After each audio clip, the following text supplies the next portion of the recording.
J'ai un rêve. C'était un court extrait de ce que Martin Luther King a dit. Le 28 août 1963, il a dit ceci: « J'ai un rêve que mes 4 petits-enfants vivront un jour dans une nation où ils ne seront pas jugés sur la couleur de leur peau, mais sur la valeur de leur caractère. J'ai fait aujourd'hui un rêve. » I have a dream. C'est tellement plus stylé en anglais quand même. Mais quand même, et ce discours a fait partie d'une révolution, en fait, quelque chose qui a été révolutionnaire aux États-Unis et qui a quand même eu un impact culturel important. Jusqu'à nous aujourd'hui, tout n'est pas encore fait, hein, et ceux qui connaissent un peu le contexte aux États-Unis, vous savez que tout n'est pas encore terminé. Mais ces mots parlent très fort. J'ai fait un rêve. Il y a presque, disons, 2000 ans avant que Martin Luther King se lève à Washington pour dire « j'ai un rêve », Jésus a lancé un mouvement de révolutionnaires, un mouvement de rêveurs, un mouvement d'hommes et de femmes de vision, d'hommes et de femmes qui ont un rêve, qui portent un cœur à cœur, un mouvement d'hommes, de femmes qui sont remplis et qui sont remplis d'esprit, qui sont prêts à révolutionner ou à renverser le statu quo.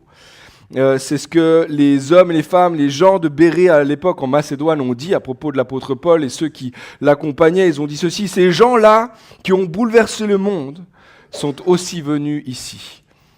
Et on prie que d'une certaine manière à Genève aussi, il y ait cette exclamation-là. Les gens disent: mais ces gens-là qui ont bouleversé le monde depuis 2000 ans et plus sont aussi parmi nous. Tu vois, à cause du Saint-Esprit en nous, les chrétiens devraient être les personnes les plus rêveurs que les gens du monde aient rencontrés. Les gens autour de nous devraient être choqués par le fait que nous sommes des gens qui portions des rêves. Pourquoi ? Parce que le Saint-Esprit nous donne en fait capacité de rêver, de visionner, de voir les choses, la réalité avec un autre angle, avec l'angle du royaume de Dieu. Et parce que nous avons une vision d'espérance, elle est extraordinaire, cette vision d'espérance. À l'avenir, le futur est meilleur pour les chrétiens. À cause de ça, nous devrions être de ceux qui projettent sans cesse les autres vers le futur. C'est l'apôtre Pierre qui s'est levé le jour de la Pentecôte et qui a déclaré, qui a rappelé les faits, qui a rappelé une parole qui avait été dite par Joël à l'époque. « Dans les derniers jours, dit Dieu, je déverserai mon esprit sur tout être humain. Vos fils et vos filles prophétiseront. Vos jeunes gens auront des visions et vos vieillards auront des rêves. Oui, mes serviteurs et mes servants, durant ces jours-là, je déverserai de mon esprit et ils prophétiseront. » Pour ceux qui ne sont pas trop à l'aise peut-être avec la notion de prophétiser, c'est vraiment cette idée-là. Tu as un rêve, il y a quelque chose que Dieu a mis en toi et que maintenant tu proclames, et tu vas non seulement proclamer, mais tu vas travailler à ce que cette réalité devienne, à ce que ce rêve devienne réalité. Dieu donne des rêves, Dieu donne des visions, il donne des paroles de sa part à ses enfants pour qu'ils soient dans le monde d'une certaine manière des ambassadeurs d'une réalité future. D'une réalité qui n'est pas encore là, ton royaume sur la terre comme au ciel. C'est vraiment cette idée-là d'être de ceux qui apportent non seulement par la parole, mais par nos actes aussi ce royaume, là où il est, là où nous sommes. Maintenant, entre le rêve et la réalité, entre la conviction et la construction, parfois il y a un gap, il y a un fossé. Je ne sais pas si tu te rappelles la première fois que tu es allé à ton premier jour de travail. Peut-être pour certains, ça fait longtemps en arrière, tu te rappelles plus tout à fait de ce qui s'est passé. D'autres, c'est pas encore là devant toi, ça va venir. Mais d'autres, c'est plus frais. Et tu es allé à ton premier jour de travail, fraîchement diplômé de l'école, tu arrives sur ta place de travail et tu as l'impression que tu sais quand même pas mal de choses. Maintenant, je suis quand même allé à l'école longtemps, je devrais quand même pouvoir leur apporter 2-3 choses, etc. Et puis moi, je me rappelle très très bien de ce jour-là où je suis arrivé pour la première fois. Moi, avant d'être pasteur, j'étais architecte. Première fois que j'arrive au bureau d'architecte, et puis j'avais étudié pendant des années, dessiné, j'ai affûté mes crayons, j'avais appris à dessiner l'ordinateur. Il y avait plein de choses que j'étais capable de faire, puis j'étais sûr que maintenant je suis équipé, je peux leur apporter quelque chose. Et je me rappelle très bien d'être entré comme ça, un peu le torse bombé dans le bureau, et d'être sorti quelques heures plus tard, un petit peu le torse un petit peu moins bombé, la tête un peu baissée comme ça, parce que dans la journée, Entre-temps, entre le début de la journée et la fin de la journée, je ne savais pas ce qui m'attendait alors que j'arrivais. Et mon patron m'a pris avec moi, peut-être une demi-heure après le café, vers 9h30, 10h. Il m'a pris avec moi sur un chantier, qui n'était pas encore un chantier, c'était une vieille ferme, un vieux bâtiment comme ça, qui ressemblait absolument à rien. Il m'a donné un jeu de plans et puis il m'a dit, voilà, le plan est déjà fait. Tu n'as pas besoin de dessiner. Moi, j'ai appris à dessiner. Moi, j'ai appris à faire des dessins. Mais tu n'as pas besoin de dessiner. Toi, tu dois juste prendre ces plans et rendre ces plans réels. Le rêve, le voici. Voici à toi de faire la réalité. La conviction est là. À toi de construire. Ok, c'est parti. Et ça, j'avais jamais fait. Et franchement, à la fin de la journée, je me suis dit, mais comment est-ce que je vais amener ce projet à devenir réalité ? Comment je vais pouvoir construire, amener en fait. Pourquoi c'était important ? Pour mon patron, c'était extrêmement important parce qu'en fait, le client, tu vois, il nous a pas payé juste pour avoir des bonnes idées. C'est cool d'avoir des bonnes idées. Tout le monde a des bonnes idées. Le client avait payé pour que sa ferme soit transformée et qu'il y ait vraiment quelque chose qui soit changé. Que quelques mois plus tard, il puisse entrer dans un bâtiment complètement rénové, transformé. Pour ceux qui nous rejoignent ce matin, nous venons de terminer une semaine de jeûne et prière où on a parlé ensemble de notre prochain chapitre en tant qu'Église. Et on a réfléchi, prié, pris le temps vraiment devant le Seigneur, écouter ce que Dieu veut pour nous en tant que communauté dans ce prochain chapitre. Et vraiment l'idée, c'était de se mettre là, dans la tente, de dire Seigneur, élargis la toile de notre tente. Montre-nous ce que nous ne voyons pas encore. Parce que nous pressentons aussi en tant que, avec le noyau un peu des leaders, nous pressentons qu'il y a un nouveau chapitre qui est en train de s'ouvrir, quelque chose qui est en train de s'ouvrir à nous. Mais nous ne voulons pas entrer dans ce prochain chapitre sans nous attendre à ce que Dieu marche lui-même devant nous, qu'il nous montre son projet, qu'il nous montre son dessein, son rêve à lui. Puis on a fait tout ça et on a été encouragés. Il y a plusieurs paroles qui ont été données, encore des paroles qui ont été dites au micro, mais d'autres aussi qui ont été dites individuellement comme ça et qui nous ont encouragés, donné conviction aussi pour avancer sur les choses qu'on peut pressentir déjà maintenant. Et on se réjouit vraiment d'entrer dans ces prochaines choses. Peut-être que toi aussi, personnellement, tu as vécu ce temps de jeûne et tu as reçu quelque chose pour ton prochain chapitre à toi.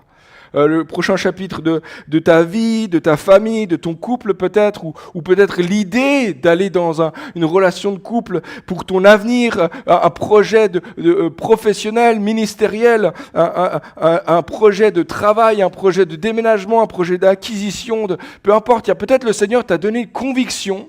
Il t'a donné un rêve durant ce temps de jeûne et prière, peut-être. Je ne sais pas pour toi. Et Dieu t'a parlé, et merci Seigneur pour ça. Merci pour ces rêves, pour ces projets en nous. Mais je ne sais pas si tu as remarqué, c'est bien souvent que quand un nouveau chapitre s'ouvre devant nous, on n'est pas tout à fait prêt, pas tout à fait sûr de la manière de prendre le rêve et de l'amener à la réalité. De prendre cette conviction et de commencer à construire ce que Dieu a mis sur notre cœur. D'une certaine manière, ce que l'Ecclésiaste va dire au chapitre 7, il va dire, et on est d'accord avec lui, mieux vaut la fin d'une chose que son commencement. Et pour tous ceux qui ont commencé, et puis qui, peut-être il y a un rêve qui est là, et vous commencez, vous dites, je me réjouis que ça soit fait. Je me réjouis de pouvoir dire, gloire à toi Seigneur, c'est fait, ce que tu m'as donné, c'est devenu réalité. Tu vois, avoir une bonne idée de la volonté de Dieu pour nous, c'est génial et c'est tellement important, mais ça ne suffit pas. Parce que Dieu ne nous donne pas seulement un plan, il nous donne la force pour l'accomplir aussi. Il ne donne pas seulement une conviction, il nous donne les stratégies pour construire aussi, pour passer du rêve à la réalité. Et la question qu'on peut se poser, alors qu'on arrive à ce moment aussi, et puis on a reçu plusieurs éléments, etc., mais le nom du chapitre ne suffit pas, maintenant il faut l'écrire. Alors que la question qu'on peut se poser, c'est la suivante. Que faire après avoir prié ? Que faire après avoir jeûné ? Que faire des plans, des rêves que Dieu nous confie en tant que peuple de Dieu ? Qu'est-ce qu'on va en faire ? Question importante parce que si le plan reste plan sans devenir réalité, le plan ne sert absolument à rien. Ça reste de la rêverie. Question peut-être plus importante encore, que faire lorsque nous connaissons le plan, mais que ça semble complètement impossible de le réaliser ? Et peut-être pour toi, tu as reçu conviction de quelque chose et tout, puis tu te dis, mais ça semble tellement loin de ma réalité à moi. Je ne sais pas comment je vais pouvoir aller jusque-là. Comment, Seigneur, passer de ce rêve à une réalité concrète pour moi ? C'est probablement la question qu'a dû se poser Néhémie alors qu'il a reçu dans un temps de jeûne, un temps de prière, il a reçu une conviction de Dieu d'aller reconstruire la muraille de Jérusalem. Alors que lui, il est à plus de 1000 km, 1200 km de Jérusalem, il est à Suse, à la capitale de l'Empire perse. Il est loin, mais il a reçu une conviction de la part de Dieu dans le jeûne et la prière. Je dois aller reconstruire. Je vais aller reconstruire. Le Seigneur va nous donner de quoi reconstruire. Puis il a dû se poser la question, mais comment ? Parce que ça semble tellement impossible, tellement immense. On va lire ensemble les premiers versets du livre de Néhémie, qui se trouve dans l'Ancien Testament. Verset 1, chapitre 1, verset 1. « Durant le mois de Kesle, la 20e année du règne d'Artaxerxès, alors que je me trouvais à Suse, la capitale, Anani, l'un de mes frères, était arrivé avec quelques hommes de Juda. Je les ai interrogés au sujet des Juifs rescapés de la déportation au sujet de Jérusalem, et ils m'ont répondu, « Les rescapés de la déportation se trouvent là, dans la province, au comble du malheur et du déshonneur. La muraille de Jérusalem est pleine de brèches, et les portes ont été détruites en cendres. À cette nouvelle, je me suis assis, j'ai pleuré, j'ai porté le deuil durant des jours, jeûnant et priant devant le Dieu du ciel. » Quand Néhémie entre dans ce temps, après s'être posé des questions, il pose des bonnes questions d'ailleurs, il entre dans ce temps de jeûne, de prière, et alors qu'il est là, dans un premier temps, il est devant Dieu et il dit « Seigneur, comment ça se fait ?» Et dans un deuxième temps, et on ne sait pas exactement de quelle façon, mais la conviction que Dieu l'appelle, lui, à lui-même partir de là où il se trouve pour aller à Jérusalem reconstruire cette muraille. On ne sait pas exactement comment il a reçu cette conviction. Peut-être qu'il a eu un rêve, peut-être qu'il a eu un songe, peut-être qu'il y a une parole des Écritures qui l'a convaincu, peut-être qu'il y a quelqu'un qui lui a confirmé, quelqu'un de ses frères dans la foi qui lui a confirmé que c'était bel et bien l'appel que Dieu avait pour lui. Mais ce qu'on sait, on ne sait pas comment il a eu cette conviction, mais on sait qu'il a cette conviction très forte dans le chapitre 2, on va le lire tout à l'heure, mais il y a une conviction qui est là, et il sait qu'il doit lui-même bouger. Et moi, ce que je trouve intéressant et important ici, c'est qu'après avoir jeûné et prié, il reçoit une conviction, mais il ne laisse pas cette conviction-là sur son carnet de jeûne et prière. Moi, je ne sais pas si toi, tu as reçu quelque chose, si tu as écrit quelque chose, une vision, une pensée, mais laisse surtout pas cette pensée-là sur le carnet de jeûne et prière, sur ton carnet de prière. Je ne sais pas si tu as un journal de prière. Parce que c'est facile de faire de ça, en fait, un sujet de prière de plus. Oh, merci Seigneur pour la vision. Je vais la mettre dans tous les sujets que je prie chaque semaine, ou tous les jours, Seigneur, je te promets que je vais prier à propos de ça. Mais lui, il ne l'a pas laissé sur son carnet de jeûne et prière. Il avait cette conviction que Dieu allait renverser les choses, qu'il allait avoir un changement, remettre en question le statu quo, changer l'état des choses. Et il sait que Dieu l'appelle à le faire, mais la question qui se pose pour lui, c'est une question pratique. Comment, Seigneur, alors que ça semble si impossible ? Tu vois, Néhémie aurait pu se décourager en voyant la somme des impossibilités devant lui. En fait, si on regarde un petit peu rapidement son contexte, Néhémie habitait à Suse, la capitale de l'Empire perse, à plus de 1200 km de Jérusalem. À l'époque, c'était pas comme aujourd'hui, tu prends l'avion et puis en quelques heures, tu te trouves de l'autre côté. Pas du tout, là, c'est des mois de voyage. C'est des mois de voyage, et à l'époque, il s'agissait d'un voyage environ de 4 mois pour arriver de l'Empire perse ou de la capitale de l'Empire perse à Jérusalem. 4 mois de voyage. Non seulement ça, mais son métier à lui, c'était échanson du roi. Ça veut dire que le gars faisait partie des petits salons du roi. C'était le goûteur de vin. C'était le sommelier, si tu veux. Et peut-être qu'il avait des mains un petit peu délicates. Moi, je ne sais pas. Je dis ça sans jugement parce que mes mains, elles ne sont pas très souvent dans la boue non plus. Mais ses mains à lui devaient être délicates. Il devait avoir des mains d'un sommelier. Propre, tu sais, les ongles étaient faits, etc. Et cet homme-là, qui n'a absolument aucune expérience dans la construction, est appelé à construire une muraille. Et on ne parle pas de n'importe quelle muraille. La muraille de Jérusalem, c'est 4500 mètres par 12 mètres de haut. Complètement détruit. Il y a des portes, il y a toutes sortes d'ouvrages, et c'est pas dans un contexte où c'est facile. On parle pas en fait d'une construction, puis tu mets des barrières de chantier autour et tout va bien, personne va rentrer dans le chantier. Pas du tout. Un contexte de guerre, un contexte difficile en fait. Dans ce contexte-là, il est appelé à aller construire cette muraille de 12 mètres de haut. Lui, il est pas dans la construction. Moi, je suis architecte, je peux vous dire qu'une muraille ou qu'un projet de ce type-là, je dis peut-être que je vais laisser ça à quelqu'un. C'est pas trop mon truc à moi. Enfin, construire un tel ouvrage demandait des moyens considérables. Imagine qu'est-ce qu'il fallait comme argent, comme temps, comme ouvrier, comme spécialiste qui devait être là, qui devait aider à construire. Il n'avait ni l'argent, ni les spécialistes. Il y a plusieurs archéologues et historiens qui parlent de l'équivalent de plusieurs millions de dollars à l'époque d'investissement pour construire ou reconstruire une muraille comme celle-ci. Il faut imaginer, c'est immense, c'est un projet immense. Et lui, il a juste reçu ça dans la prière, hein. On se rappelle de ça? Nous, on connaît la fin de l'histoire, mais lui, à ce moment-là, il ne connaît pas encore la fin de l'histoire. Enfin, il ne faut pas oublier que Néhémie fait partie du peuple juif, et à l'époque, le peuple juif était déporté à Babylone, puis ensuite dans l'Empire perse, à Suse, etc., et dispersé partout dans l'Empire. Ils étaient dans un contexte où, en fait, ils étaient les soumis. Ils étaient sous la domination. Il n'y avait pas un rapport d'égal à égal. C'est pas Monseigneur, j'ai une petite idée là, je vous propose. Non, pas du tout. C'était des esclaves dans cet empire-là. Et en d'autres termes, Néhémie avait toutes les excuses du monde en fait pour ne pas entreprendre la vision folle que Dieu avait mise sur son cœur. Il aurait pu dire merci Seigneur, mais non merci. C'est une belle vision, un beau rêve, beau projet, mais donne-le à quelqu'un d'autre qui sera capable de le faire. Quelqu'un qui aura l'argent, quelqu'un qui aura le temps, quelqu'un qui aura les ressources, quelqu'un qui aura peut-être l'influence, quelqu'un qui est bien mieux qualifié que moi. Toi, c'est fou comme Dieu choisit des hommes et des femmes qui ne sont pas du tout qualifiés pour les amener à faire des choses extraordinaires à ses côtés. Parce qu'il est le Dieu extraordinaire, il utilise des hommes ordinaires comme toi et moi pour faire son œuvre. Puis on n'a pas du tout à rougir de ça. Toutes tes limitations sont les occasions de Dieu de se glorifier dans ta vie. Toutes les choses qui étaient une liste ici de toutes les choses impossibles, c'est le moyen de dire « Voici, c'est ma gloire qui va éclater dans ta vie. » Tu peux t'accrocher à ça. Lui, il aurait pu céder à la tentation de laisser cette conviction, ce rêve dans son journal de prière, mais il ne l'a pas fait. Et cette tentation, les amis, elle est devant chacun d'entre nous. Chaque personne qui a reçu un rêve ou une vision de Dieu est tentée par ces mêmes choses-là.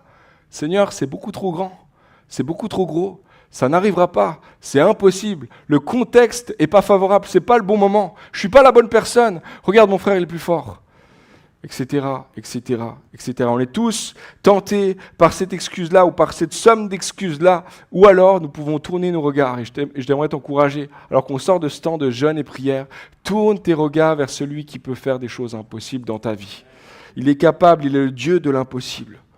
C'est impossible, c'est trop dur, les ressources manquent, mais Dieu est capable, c'est pas facile, c'est pas trop dur pour lui, et les ressources ne manquent pas. Les délais sont trop courts, ces délais à lui sont immenses. Il est capable de faire des choses ça te semble trop haut, pour lui c'est trop bas. Ça te semble une trop grande montagne, pour lui c'est juste comme ça. Il n'y a rien qui devant Dieu est impossible. Et même si ça te semble impossible, ce que Dieu a mis sur ton cœur, il est capable de le faire, de l'accomplir. C'est ce que va dire Paul à Éphésiens, et je vous rappelle ce texte, on l'a lu à plusieurs reprises cette semaine aussi dans le temps de jeûne et prière. Éphésiens 3, verset 20. Il est celui qui, par la puissance qui agit en nous, peut réaliser au-delà, bien au-delà de tout ce que nous demandons et même pensons. Il est capable de faire des choses que tu ne peux même pas imaginer. Encore aujourd'hui. J'aimerais dire, si Dieu t'a donné un rêve, une vision, il va toujours y comporter une part d'impossibilité. Parce que Dieu ne partage pas sa gloire. Parce que Dieu veut se glorifier dans ces impossibilités-là. C'est pour ça que c'est trop dur. C'est pour ça que c'est impossible. Parce qu'il veut se révéler comme le Dieu de l'impossible. Et c'est un bon moment pour dire Amen. Moi, je suis encouragé par ce que je dis. Toi aussi. Moi, je me dis Amen à moi-même. Je m'encourage moi-même. Parce que Dieu est le Dieu de l'impossible. Rick Warren a dit ceci, rien d'autre dans notre vie ne peut apporter de tels bienfaits sinon la poursuite du rêve de Dieu que Dieu a prévu pour nous. Il n'y a pas de plus grand épanouissement que de faire ce pourquoi Dieu nous a créés, même lorsque cela paraît impossible. Il n'y a pas de plus grand épanouissement pour toi et pour moi que de faire ce que Dieu nous appelle à faire, même lorsque c'est impossible. La raison pour laquelle Dieu nous donne des rêves et des visions qui dépassent de loin notre capacité, c'est pour que nous soyons étirés et élargis. Ah, pour ceux qui étaient là dans cette semaine de jeûne et prière, à plusieurs moments, franchement, je crois que c'est quasiment tous les soirs, l'un ou l'autre a reçu cette parole-là. En fait, ce projet ou ce chapitre-là, ou ce qui est devant nous, en fait, c'est pas seulement pour le bien des autres, c'est pour nous étirer nous. C'est qu'afin que notre cœur à nous s'élargisse, afin que nos épaules à nous s'élargissent, notre caractère soit transformé. Dieu utilise des choses impossibles de cette façon-là pour te transformer et te façonner toi aussi.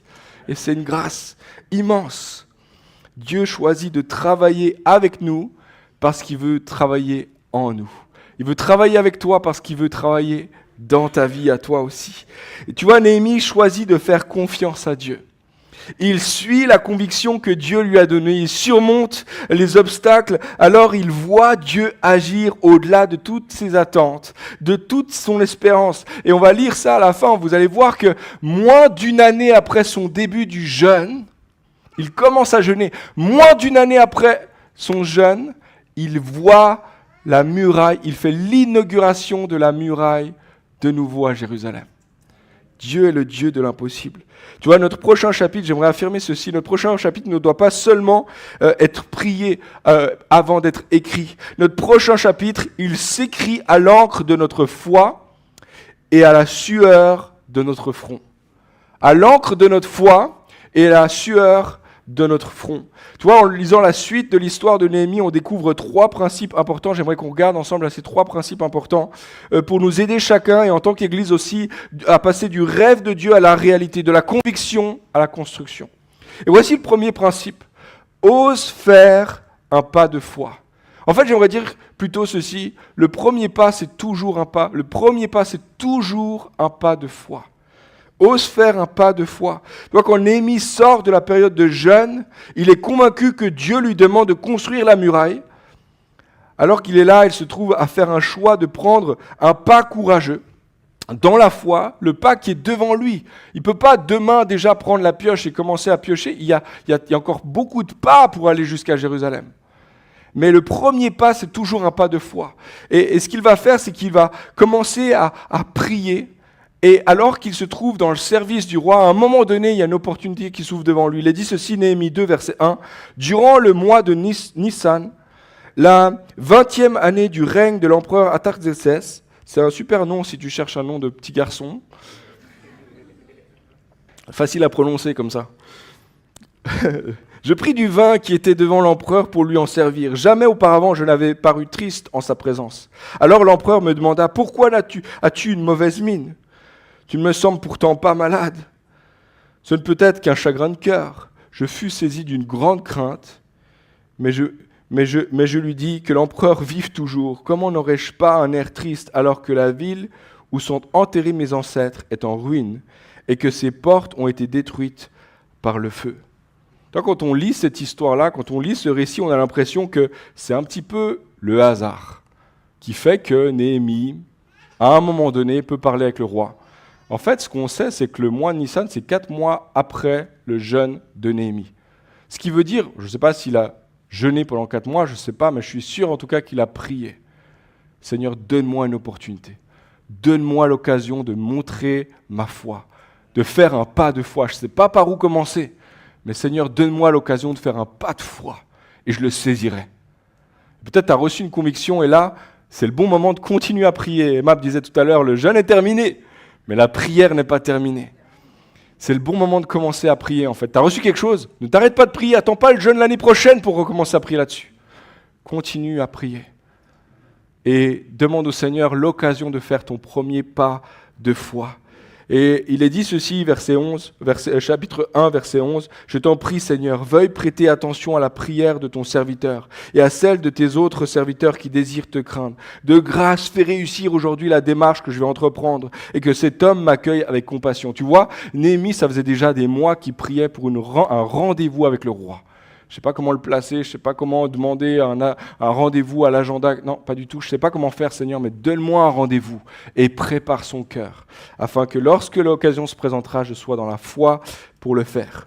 Toi, Néhémie avait prié, peut-être qu'il avait prié pendant 4 mois, pour que Dieu donne l'occasion favorable de parler au roi. Peut-être qu'il avait essayé plusieurs façons d'aborder le sujet, de lui demander une audience, d'écrire une lettre peut-être, mais ce jour-là, l'occasion se présente et Néhémie ose faire le premier pas de foi. C'était vraiment pas facile, il aurait pu tout perdre. Il aurait pu perdre son travail, il aurait pu perdre sa réputation, il aurait pu même perdre sa vie en parlant au roi.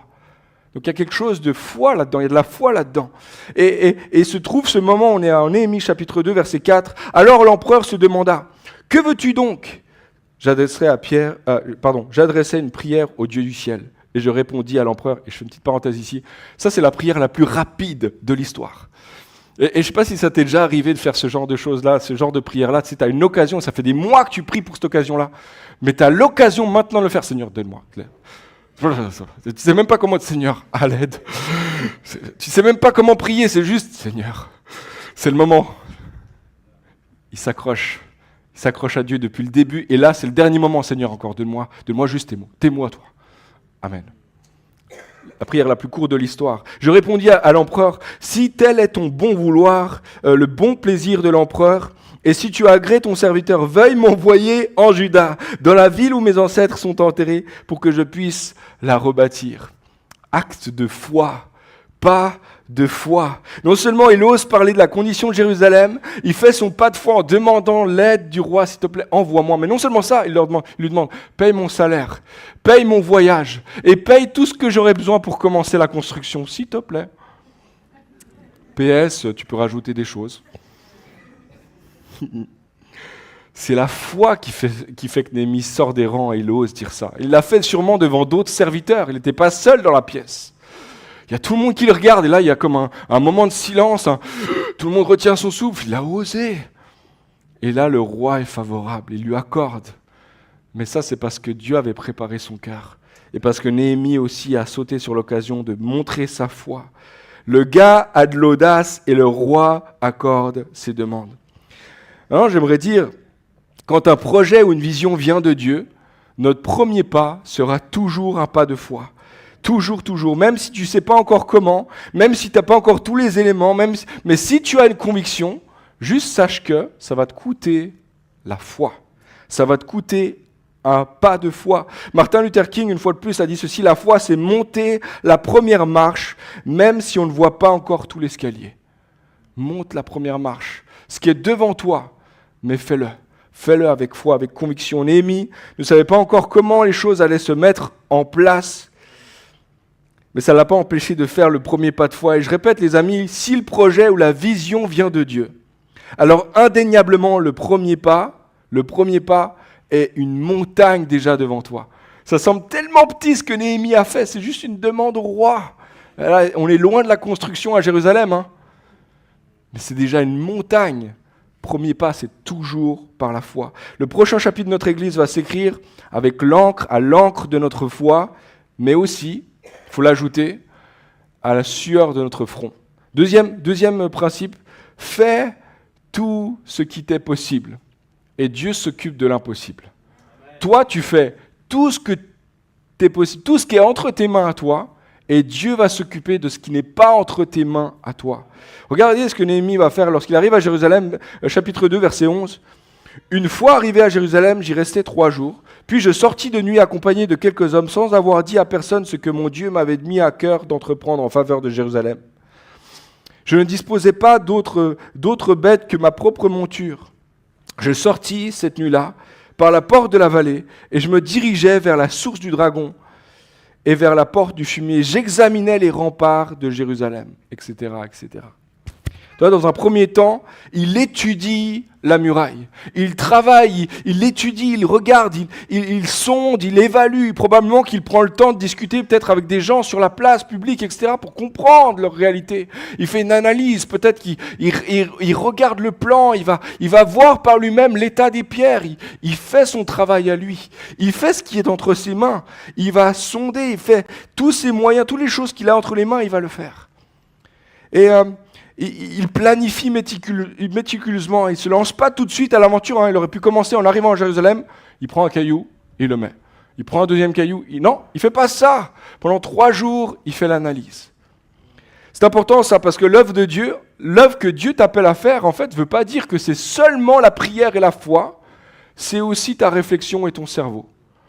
C'est pas seulement les genoux pliés devant Dieu, c'est aussi en étudiant, en travaillant de ton côté. Tu dois mettre en action ton cerveau aussi. T'as des fois dans nos milieux, parfois on imagine que si ça vient de Dieu, ça doit tomber du ciel tout seul. Et que moi j'ai rien à faire. Si c'est vraiment Dieu qui t'a donné ça, alors t'as rien à faire. Hein. Reste tranquille, il suffit de prier, continue de prier, ça va venir. Mais discute avec Néhémie. Néhémie, lui, il a prié fort. Il a travaillé fort aussi. Non seulement il a étudié, etc., mais plus loin, on lit au chapitre 5 qu'il a travaillé, il a renoncé à ses privilèges de fonctionnaire, il a renoncé à son gros salaire, il a renoncé à une belle vie confortable, aux repas, aux soirées mondaines. Il n'est pas allé, on l'a invité plusieurs fois à aller manger. Non, j'irai pas, j'ai un travail à faire moi ici.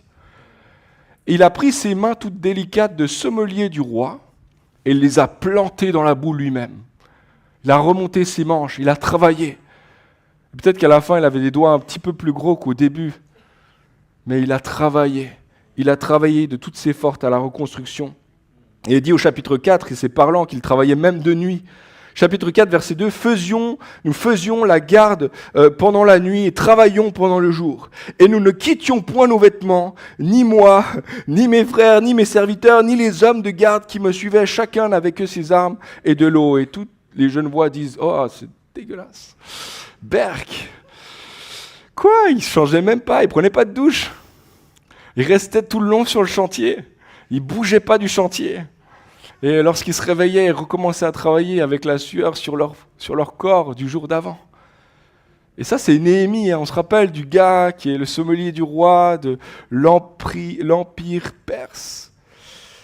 Toi, non seulement il analyse, il réfléchit, il planifie, mais Néhémie va organiser tout le peuple sur place, les encourager, il va lui-même mettre toutes ses forces. Rappelez-vous, cet homme-là n'était absolument pas dans la construction, et là, il fait tout ce qu'il faut, toutes ses forces, tout ce que je peux, je vais le faire.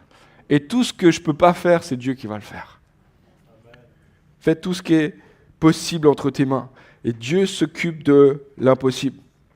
Je le disais tout à l'heure, parfois dans nos milieux, on s'imagine que les choses doivent tomber du ciel comme ça, mais Néhémie dirait absolument le contraire. Si tu pries, travaille fort juste après. Puis tu continues à prier, puis travaille fort juste après encore.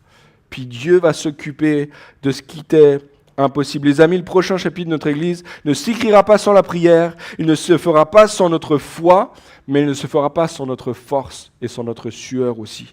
Troisième principe, trouve des partenaires visionnaires. Trouve des partenaires visionnaires. Donc, la troisième chose que Néhémie fait lorsqu'il arrive à Jérusalem, c'est de trouver des partenaires qui vont construire avec lui la vision que Dieu lui a donnée. Au chapitre 2, verset 16, il est dit « Les chefs de la ville ignoraient où j'étais allé et ce que je faisais quand ils faisaient le tour de la ville. Jusque-là, je n'avais informé ni les Juifs, ni les prêtres, ni les notables, ni les chefs, ni les autres responsables qui s'occupaient des travaux. C'est alors seulement que je leur dis « Voyez vous-même, quel est notre malheur? Jérusalem est en ruine et ses portes ont été détruites par le feu.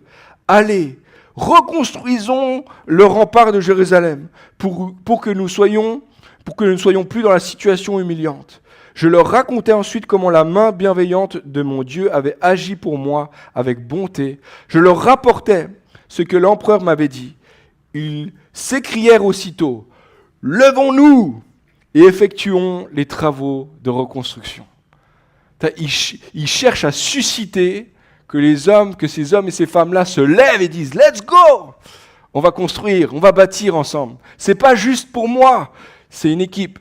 Il faut une équipe de visionnaires, il faut une équipe, des partenaires de vision. Tu vas jamais construire quelque chose qui te dépasse par toi-même. Tu vois, c'est beaucoup trop grand pour Néhémie, c'est immense, c'est impossible pour lui. Et si c'est une vision que Dieu t'a donnée, ça sera toujours plus grand que ta propre vie. Il faut qu'il y ait des partenaires visionnaires à tes côtés. Des hommes et des femmes qui se tiennent à tes côtés dans la prière et dans le travail. Dans la prière et dans le travail. Dans un premier temps, il avait gardé les choses pour lui, mais dans un deuxième temps, il a évalué, puis maintenant il partage la vision. Il partage ce que Dieu a mis sur son cœur, la conviction qu'il a reçue. Il a une influence, il va vers les gens d'influence de la ville, il leur dit, voici l'état des choses, voici ce que Dieu a mis entre mes mains, qu'est-ce que vous allez faire ? Est-ce que vous êtes avec moi ? Est-ce que vous allez bâtir avec moi ? Tu vois, la seule et unique chose qui va pousser quelqu'un d'autre à se joindre à toi, dans ta vision, dans la vision que Dieu a mis dans ton cœur, c'est seulement si la vision vient de Dieu et si la vision est bien trop grande pour toi. Si la vision vient de Dieu et si la vision est trop grande pour toi, pour ta vie à toi, alors le Seigneur va susciter des gens, des visionnaires à côté de toi.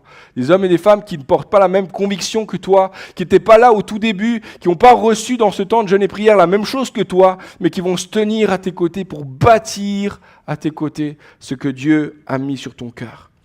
John Maxwell a dit ceci, lui il a écrit plus d'une trentaine de livres sur le leadership, il a dit ceci: le travail en équipe est essentiel pour réaliser la vision de Dieu. Une équipe alignée sur une vision commune peut accomplir des choses que l'on ne pourrait jamais réaliser seul. C'est là que se trouve la puissance de Dieu à l'œuvre. Lorsqu'on se met ensemble, lorsqu'il y a un peuple, lorsqu'il y a des gens qui se mettent ensemble, qui relèvent leurs manches ensemble et qui se mettent à bâtir ce que Dieu a donné. Quand on lit le chapitre 3, bien souvent, ceux qui lisent la Bible un petit peu en long comme ça et en suivant, le chapitre 3 fait partie de ces chapitres-là qu'on a tendance à sauter. Hein, je ne sais pas si vous êtes de ces gens-là qui sautaient parfois des chapitres dans la Bible. Petite confession. Mais ce genre de chapitre-là, c'est un peu ce genre de chapitre parce qu'en fait, il y a une énumération de noms de personnes, des gens qui font des choses. Mais c'est extrêmement intéressant que sur 31 chapitres et 31 versets d'hommes, de femmes qui sont en train de bâtir, qui sont en train de faire, et c'est génial de voir tous ces noms qui s'alignent les uns à côté des autres. Mais ce qui est très frappant dans ce chapitre-là, c'est le mot « à côté ». Le mot « à côté » revient 14 fois juste dans ce passage-là. À côté, ils étaient à côté. À côté, il y avait lui. À côté, il y avait elle. À côté, il y avait ses enfants. À côté, il y avait tel prêtre. À côté, il y avait telle personne. À côté, il y avait telle personne. Les uns à côté des autres. En fait, ce chapitre, il nous dit qu'ils travaillaient les uns à côté des autres, et avec toutes sortes de compétences, de qualifications différentes. Chacun jouait un rôle dans la construction. Certains étaient des compétents dans la menuiserie, ils rebâtissaient les portes. Ceux qui étaient compétents dans la serrurerie façonnaient des verrous, des poignées et des barres. Ceux qui encore étaient compétents dans la taille, dans la pose de pierre, eux, ils travaillaient, ils reconstruisaient. Et tous ceux qui n'étaient pas du tout compétents dans tous ces domaines-là se mettaient à leur côté et ils apprenaient à faire avec eux. Hein, il est parlé d'orfèvres. C'est des gens qui travaillent des petites choses comme ça. Peut-être qu'ils avaient les mains un petit peu délicates comme celle de Néhémie. Il nous est parlé de parfumeurs. Les parfumeurs, ils ne sont pas connus pour porter des grosses masses de pierre. Mais ils étaient là. Ils faisaient partie de ceux qui bâtissaient. Il est parlé de bergers, de sacrificateurs, des hommes, des femmes, des prêtres, des pasteurs qui n'avaient pas forcément souvent les mains dans la pierre non plus. Et tous ces gens-là se sont mis les uns à côté des autres. Les gens compétents et les gens qui n'avaient pas de compétences. Les uns à côté des autres, tous en train de travailler pour construire ce que Dieu avait mis sur le cœur de Néhémie, afin de faire passer le rêve à la réalité. J'aimerais dire, les amis, l'Église ne se bâtit pas sur le don ou les talents de quelques personnes. Hein, c'est l'élite, c'est les gens qui ont le micro, c'est eux qui bâtissent. Non, pas du tout. L'Église est bâtie parce que chacun d'entre nous bâtissons, parce que chacun d'entre nous se mettons les uns à côté des autres, les uns à côté des autres. Compétents, non compétents, j'y mets tout mon cœur. Et je vais apprendre en faisant, en travaillant avec ceux qui se tiennent à mes côtés. Tu vois, notre histoire d'église, notre histoire de communauté, elle est faite par des hommes et des femmes extrêmement ordinaires comme nous tous. Et 70 ans, quasiment 70 ans plus tard, on est là aujourd'hui grâce à eux. Parce qu'eux, ensemble, se sont mis les uns à côté des autres pour bâtir ce que Dieu avait mis sur le cœur de quelques hommes, quelques femmes ensemble, de se tenir. On va bâtir ensemble la maison de Dieu. Il faut que tu réalises ce matin que l'Église, c'est un corps et que chaque membre a un rôle unique à jouer. Ensemble, nous accomplissons ce que jamais nous serions capables de faire seuls. Ensemble, les uns à côté des autres. Il y a toutes sortes d'exemples dans l'histoire. John Newton aurait jamais pu amener un changement significatif aussi important dans la question de l'esclavagisme en Angleterre. Il lui a fallu la foi, il lui a fallu non seulement de croire en priant, mais de travailler et de se trouver des partenaires visionnaire à côté de lui. Quand on parle de Dietrich Bonhoeffer qui a lutté contre l'installation des nazis en Allemagne, il était là, il aurait pu être loin, mais il a décidé de rester en Allemagne et il lui a fallu la foi, il lui a fallu non seulement de croire que Dieu allait agir, mais travailler lui-même, suer pour ça et trouver des partenaires de vision avec qui bâtir. On parle de Henri Dunant ici à Genève. qui a baptisé, qui a donné naissance à la Croix-Rouge quelques années plus tard. Il a changé le statu quo des guerres à l'international, etc. Tout ça, ça a été changé parce qu'un homme, un homme de foi a reçu une vision. Il a osé un premier pas de foi. Il a travaillé tout ce qu'il pouvait et trouvé des partenaires de vision avec qui bâtir. Il y a peut-être quelqu'un ce matin qui a reçu une vision pour sa famille, pour son couple, pour son fils, pour sa fille. Tu veux défier le statu quo. Et tu fais bien, c'est le Seigneur qui a mis ça, c'est le Seigneur qui a mis sur ton cœur de défier le statu quo de ta famille. Mais pour que tu avances dans ce projet-là, que tu avances dans ce rêve que Dieu t'a donné, il te faudra un pas de foi, il te faudra travailler toutes tes forces et il te faudra des partenaires avec qui bâtir la vision. Il y a peut-être quelqu'un ce matin, tu as reçu une vision, un rêve pour un ministère, pour une œuvre que Dieu t'appelle à faire, que ce soit dans ton milieu professionnel, dans l'église ou ailleurs. Et Dieu a mis quelque chose sur ton cœur à toi. Mais si tu veux entrer dans cette réalité, si tu veux défier le statu quo, il va falloir que tu fasses un premier pas de foi, que tu travailles de toutes tes forces. Puis ensuite que tu trouves des partenaires avec qui bâtir la vision. Laisse-moi te dire, en tant qu'Église, si nous voulons entrer dans le prochain chapitre de notre Église, si nous voulons entrer dans la prochaine histoire, la prochaine étape de notre histoire commune, si nous voulons voir la vision devenir vivante devant nos yeux, voir les disciples se multiplier dans cette ville, voir les disciples croître et non seulement croître, mais être envoyés comme ambassadeurs dans la ville et dans le monde, ça va nécessiter que nous prenions non seulement un temps de jeûne comme nous l'avons fait cette semaine, et merci à tous ceux qui ont pris à cœur ce temps.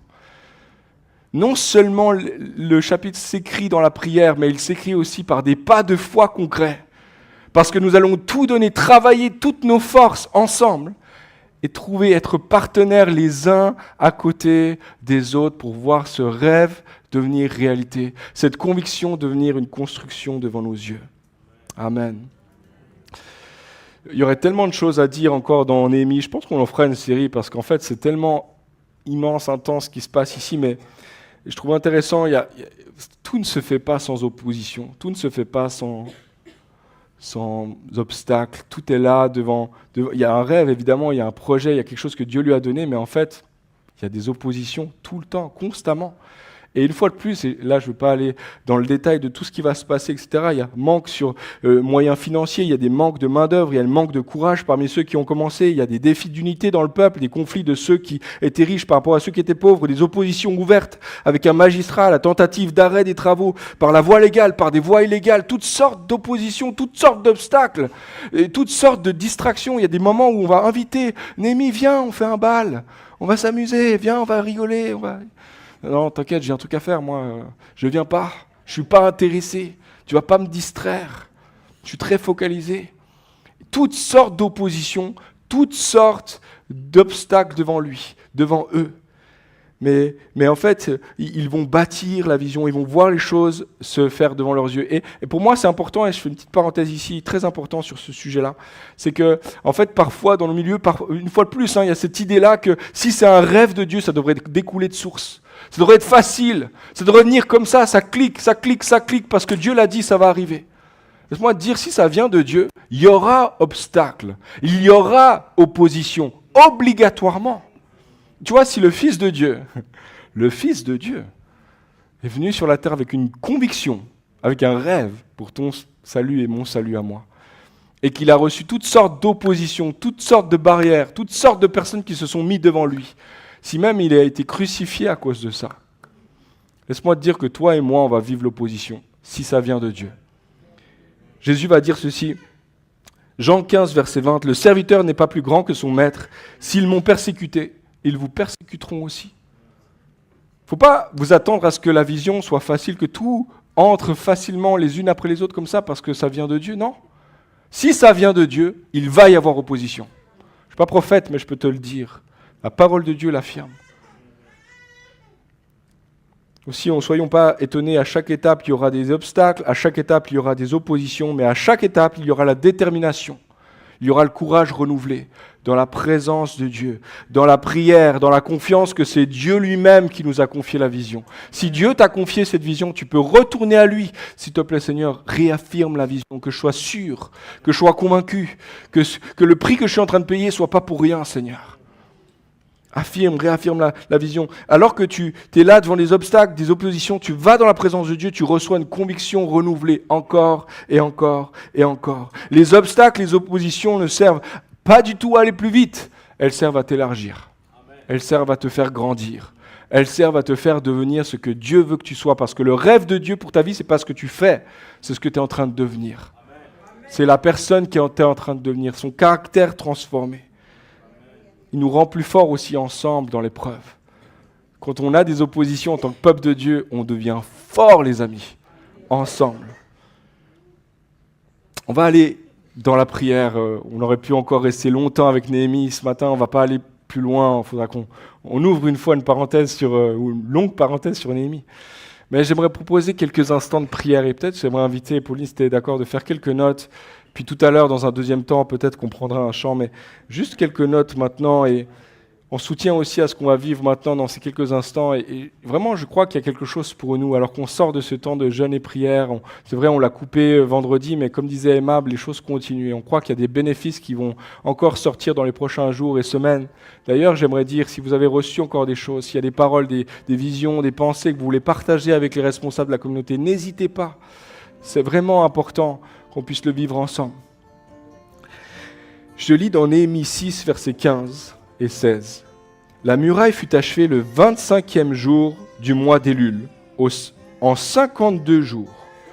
Lorsque tous nos ennemis apprirent, toutes les nations qui étaient autour de nous furent dans la crainte. Elles éprouvèrent une grande humiliation et connurent que l'œuvre s'était accomplie par la volonté de notre Dieu. Toute cette semaine, on a prié sur la volonté de notre Dieu. Et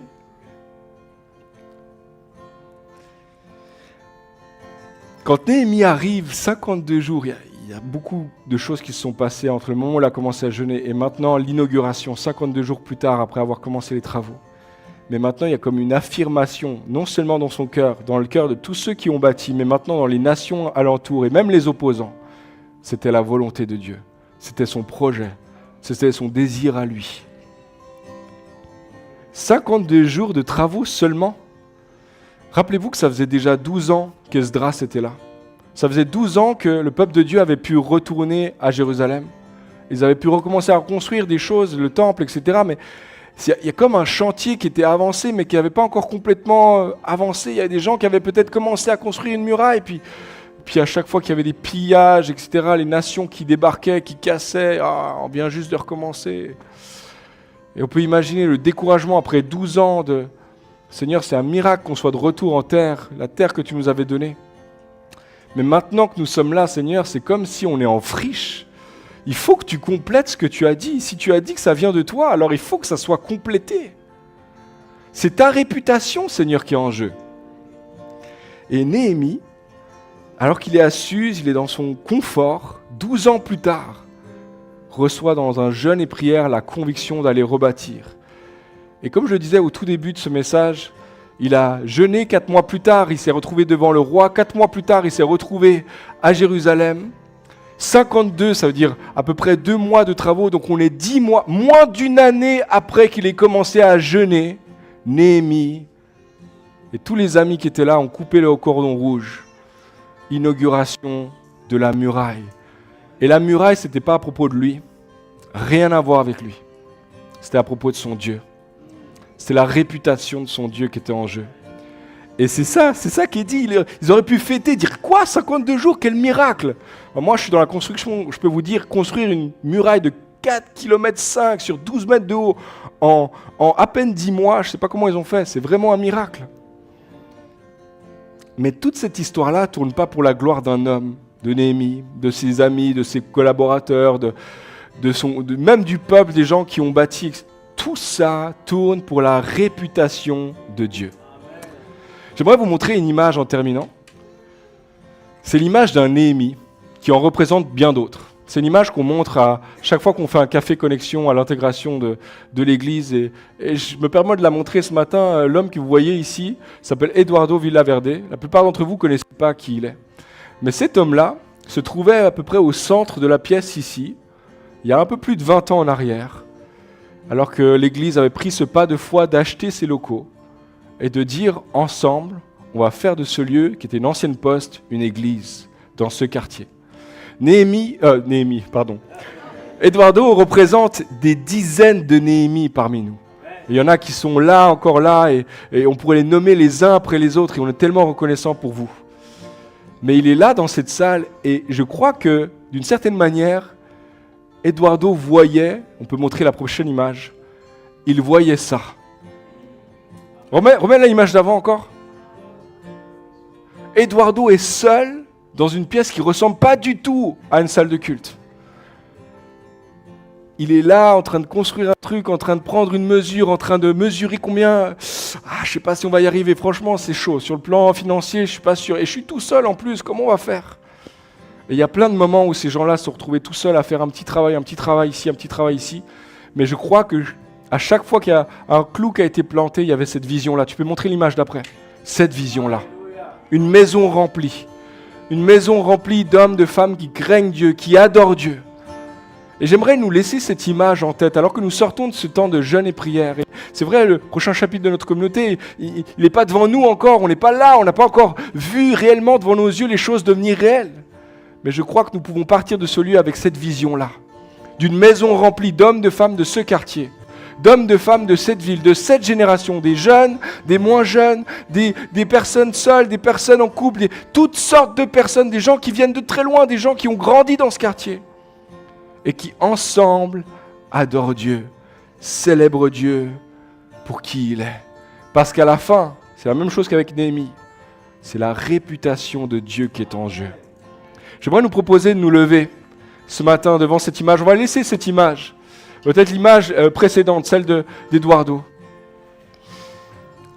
Et on veut simplement, et moi je vous propose de regarder à cette image et de vous voir vous-même, de vous projeter dans Eduardo, de vous regarder vous-même comme un bâtisseur, comme quelqu'un qui va porter sa pierre à l'édifice, qui va construire ce que Dieu veut pour nous dans ce prochain chapitre.